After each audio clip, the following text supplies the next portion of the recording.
La maison, lorsque nous sommes arrivés, c'était une ruine, cachée vraiment dans la végétation. C'est ce qui nous a plu, le charme des pierres, le charme de la maison abandonnée.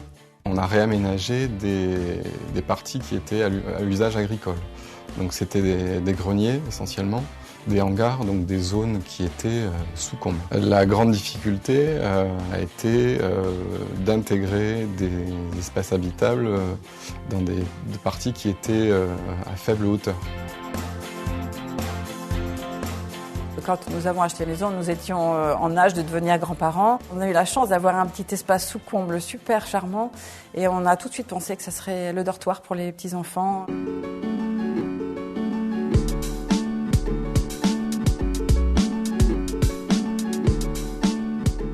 Nous avons voulu donner un petit côté cour d'intérieur à cette pièce, donc avec des grandes dalles, le mur et les éclairages extérieurs qui sont donc en intérieur.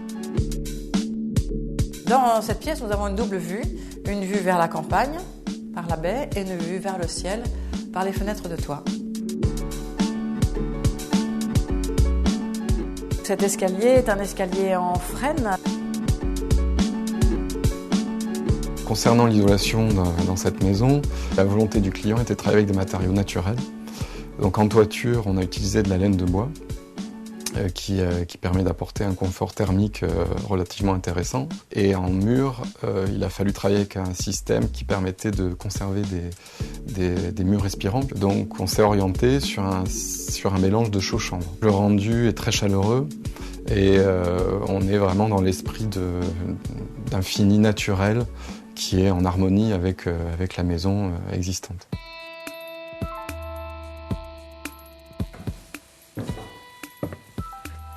Voilà, nous voilà dans le dortoir sous comble.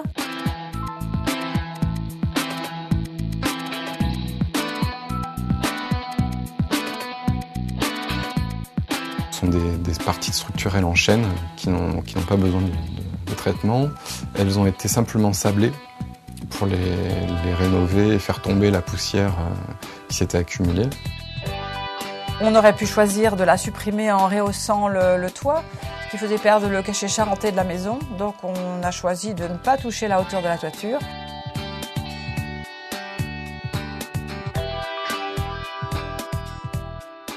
Ces petites fenêtres sont d'origine. Ici était le grenier de la maison et partie un peu séchoir de fruits, de pommes. Et donc ces petites ouvertures servaient à sécher le grenier, à ventiler le grenier.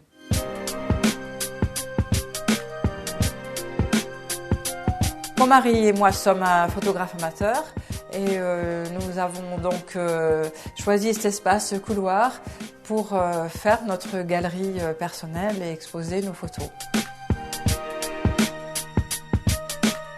C'est une pièce à part entière, donc c'est un couloir assez large qui fait à peu près 1,80 m, qui est également sous comble et qui met en valeur une série de poutres apparentes.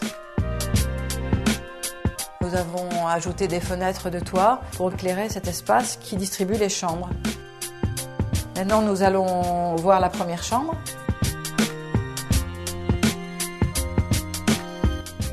Je mets des petits dessus de lit faits personnellement. Je fais du patchwork de temps en temps.